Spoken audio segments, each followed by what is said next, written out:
संघ लड़ाई लड़ रहा था हिंदुओं की, हिंदू समाज की, हमारे भारत देश के अंदर। एक अंग्रेजी देश का नाम है, मुझे पीछे भी पार्ट में बताया था लेकिन मैं भूल रहा हूँ, मेरे ध्यान में चलता नहीं। वहां पे हिंदू में बहुत ज्यादा अत्याचार हो रहे थे, परेशान हो गए थे हिंदू ज्यादा। तो वहां पे एक सांसद हमारे हिंदू भी थे। उस समय हमारे देश के प्रधानमंत्री पंडित जवाहरलाल नेहरू थे। तो वो भारत आए थे सहायता मांगने के लिए कि हिंदुओं पे ऐसे अत्याचार हो रहा है, आप वहां पर हस्तक्षेप करके सहायता।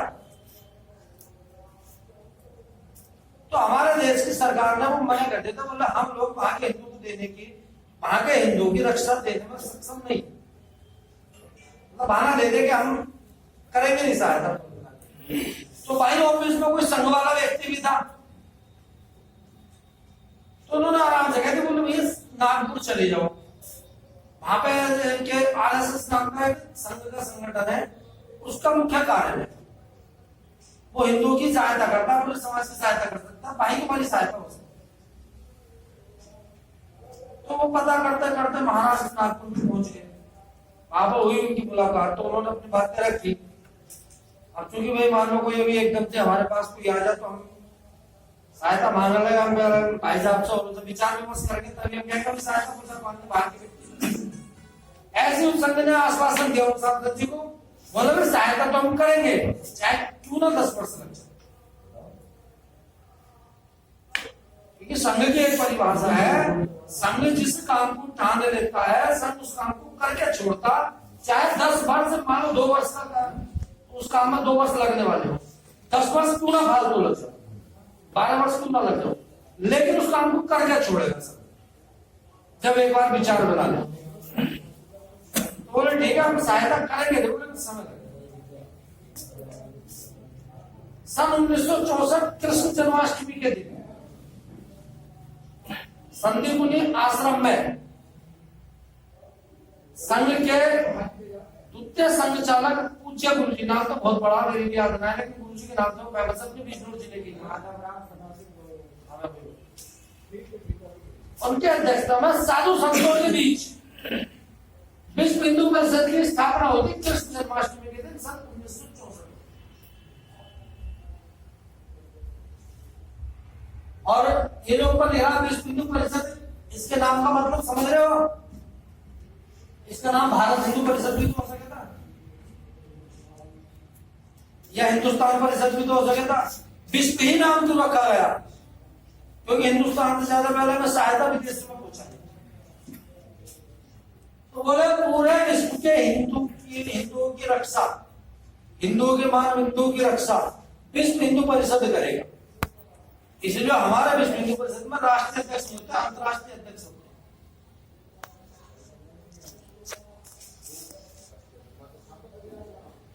ये मुख्य बिंदु थे। फिर सारी लड़ाई लेकर राम मंदिर थे, हिंदू पे जो आज तक अत्याचार हुए, जहां आवाज उठाई हिंदू की, जहां धर्मांतरण के केस हो, लैंड जिहाद के केस हो, लब जिहाद के केस हो, बता दो विश्व हिंदू परिषद बजरंग दल से अलावा कोई और कार्यकर्ता किसी संगठन का या किसी राजनीतिक पार्टी का, चाहे वो बीजेपी हो, सपा हो, बसपा जो भी हो, कोई पहुंचता देगा आज तक। इसीलिए विश्व हिंदू परिषद बजरंग दल के हुई। अगर ये संगठन नहीं होगा तो हिंदू घरों में पिटेगा, ये भी ध्यान रखना। मैं बिंदु पाने से पहले मैं जानता नहीं, पिछले लगभग 4-5 महीने हो गए, 4-5 महीने पहले हम इस गांव में आए थे। तुम्हारे इधर वो जाटव समाज में जाके उधर आगे से जाके जो रास्ता घूमना वाल्मीकि, वहां इतने बड़े पैमाने पर धर्मांतरण चल रहा था हिंदुओं का, कम से कम 20-25 गांव की संख्या वहां पर थी, जनता वहां पर थी। लेकिन लालच है इस गांव के हिंदुओं पे, इस अलियाबाद के हिंदुओं पे, कि बाहर से कोई 2 व्यक्ति आकर तुम्हारे गांव में धर्मांतरण का कार्य करा रहे, तुम लोग रोक नहीं सकते। हमने पुलिस को सूचना दी, पुलिस का सूचना वहां पहुंच के हमारे पहुंचने से पहले वहां पर खलवाली बच गई। अब लगा लो मैं कितना बोले बजरंग दल, विश्व हिंदू परिषद बजरंग दल में 4 लेके आए, 4 थे गिनती में, 2-3 भैया और मिले थे, यहाँ राणा जी भी आए थे। जब 7 कार्यकर्ताओं से 500 आदमी में गड़बड़ी बच सकती, और इस गांव में से 50 कार्यकर्ता विश्व हिंदू परिषद के खड़े हो गए, तो किसी बाहरी ताकत की हिम्मत है कि गांव में प्रवेश कर जाए? किसी की हिम्मत है तुम्हारी बहन बेटी को गलत ना उठा रहे, जमीनों में तुम्हारी जात करने से लैंड जात बोले इंग्लिश में, है किसी की हिम्मत?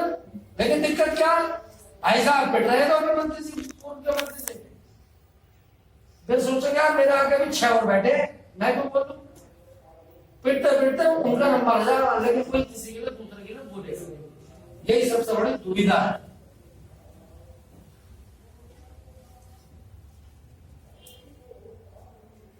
इसी के ऊपर भगवान राम थे, मतलब राम जी भगवान थे, सब मानते, भगवान विष्णु के अवतार थे, सर्वगुण संपन्न थे, सर्वशक्तिशाली। एक बाण से जब वो समुद्र सुखा सकते हैं तो लंका कैसी थी, लंका को भी जला सकते। लेकिन उन्होंने रीछों की, भालू की, बानरों की, आदिवासियों की, सबकी सहायता क्यों ली? कारण को उद्देश्य को बोलो, इसीलिए एक समरसता का भाव पैदा करने कि जब भगवान, एक व्यक्ति भगवान होने के बाद आदिवासियों की, पशु पक्षियों की और जानवरों की सहायता ले सकते हैं, तो क्या हम लोग बिरादरीवाद में ना बैठ के एक साथ नहीं रह सकते? हम ये जाति का भेदभाव नहीं खत्म कर सकते? हम ठाकुर, ब्राह्मण, गुज्जर और यादव, विष्णु ना बन गए, हिंदू बन के ना रह सकते? ये नहीं कह रहा कि अलग अलग अलग बिरादरी में शादी वो चीज है, लेकिन हाँ समाज का स्तर आ है, हिंदू समाज का, तब तो हम एक पल्ले पे बैठ सकते हैं। जिस दिन बैठना शुरू करते हैं, हिम्मत है किसी बाहरी व्यक्ति आ गए तुम्हारे गांव में धर्मांतरण करा देंगे? नहीं करा सकते। ये जो गांव के, जैसे कि हमें ना यार गांव में बड़े आदमी हैं, बड़े आदमी, बड़े बिरादरी है, उनके मुंह पे तमाचा है। जो अपना आपको गांव के बड़ा तो कहलाना पसंद करते हैं, लेकिन गांव में जो दिक्कतें बाहरी व्यक्ति पैदा कर रहा है, उसे रोक सके, जो उनके मुंह पे तमाचा है, चाहे हम कोई भी बैठे हो। जबकि बड़ा जैसे जिसका जो सम्मान है, जबकि मारती किसी की हिम्मत आ जाएगा। हमारे गांव में ना आ जाए, सही भगवानपुर में ना आ जाओ, भाई साहब के मोहल्ले में ना आ जाए, बताओ। ये तो आपकी तरह इंसान है, 260 आपकी, 260 मैं उठा दू थोड़ी। लेकिन हम धर्म के लिए, हिंदू समाज के लिए, हिंदुस्तान के लिए, अपने देश के लिए विश्व हिंदू परिषद बजरंग दल का कार्य करता 24 घंटे जान हथेली में लेकर खड़ा है। हमारा कोई लालच कांड थाने में हमने 17 लड़की बाप के घरों से, इनके दाढ़ के नीचे से निकाल हिंदुओं के। अब बताओ उसको कौन सी बिरादरी की लड़की ना थी? हम भी कह देते हैं, हमको जिसको हमको मेरे सैनिक के साथ, हमको मेरे जाकर के साथ, हमको मेरे के साथ। ये भाई साहब कहते हैं मैं तो अग्रवाल हूँ, मैं तो जनरल राष्ट्र में जाता नहीं इस वालों के पास। बताओ शंकर जी कहते हैं मैं राष्ट्रपति, तो क्या समाज का काम हो जाएगा? नहीं हो सकता।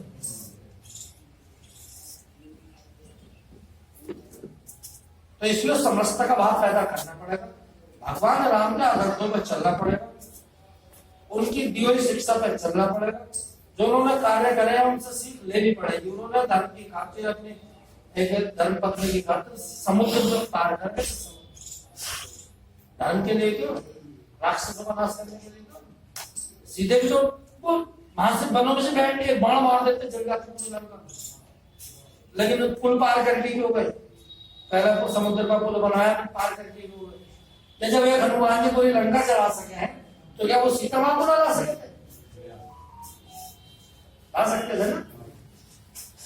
लेकिन उन्होंने दिखाया कि मुझे जरूरत है हर बिरादरी की, हर छोटे बड़े व्यक्ति की। उनकी सेना में राजा भी थे, सेनापति भी थे, तो बंदर भालू भी थे, आदिवासी भी थे। इसमें समरसता का भाव, इसमें राम जन्मोत्सव के कार्यक्रम संगठन ने तय करे, बोले समाज में मैसेज दो, बिरादरीवाद में ना बढ़ना। अगला आने वाला समय और भी ज्यादा, तो जो हुआ और भी ज्यादा विनाशकारी होने वाला है अगर समाज एक पल्ले में नहीं बैठा तो। समाज राज्यों में बढ़ता है तो बेकार। भगवान राम ने सबरी माता के झूठे बेर खाए थे, वो भी कहते हैं मैं तो क्षत्रिय कुल में जन्मा हूं और कर्म से भी क्षत्रिय हूं, मैं तो नहीं खाता लेकिन खाए। क्या यह समरसता का भावना है? आज हम चाहे मान लो हम बड़ी कास्ट वाले कुछ भी है, कोई बेचारा छोटी कास्ट वाला आ गया खाट पे बैठ जाना पाया, बोलो खड़ा हो, बैठा गया तो यही बात है। कैसे वो तुम्हारे साथ खड़े हो, कैसे समझता का भाव पैदा,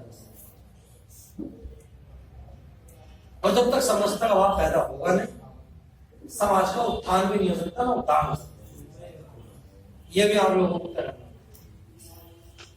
तो एक तो ये नियम मान लो कि भारी कोई भी व्यक्ति तुम्हारे गांव में आकर ईसाइयों को सत्संग नहीं चला, और जिसके घर चला गया उससे एक बार कह दो बोले भाई अब अगर चल गए तो हम पूरा गांव खड़ा होकर तुम्हें थाने में पकड़वा देगा, जेल जाकर, क्योंकि चलवाना अलाउ नहीं है, सीधी जेल है, और 1.5 साल से पहले जमानत नहीं है। जो भी चला वो एक बार बैठा के आराम से बोले हमने गांव बंद की निभा ली, अब हम अपना हिंदू धर्म निभा, हिम्मत है किसी की चलवा लेगा। आपके गांव में एक व्यक्ति लालची पैदा हुआ, उसको तो बदनाम पूरा गांव हो रहा, अरे कहाँ चल रहा सत्संग में, रखेवाद में चल रहा, अच्छा वो लालची रहे में नहीं, कोई धर्म परिवर्तन करेगा किसी लालच में तो करेगा। मैं हिंदू से ईसाई बनूंगा 10-20 लाख रुपए लेके तो बनूंगा, जिसकी जाती हैसियत, कोई 50,000 में मांगा तो वो 2.5 लाख में मांगे, तो ये देखना पड़ेगा।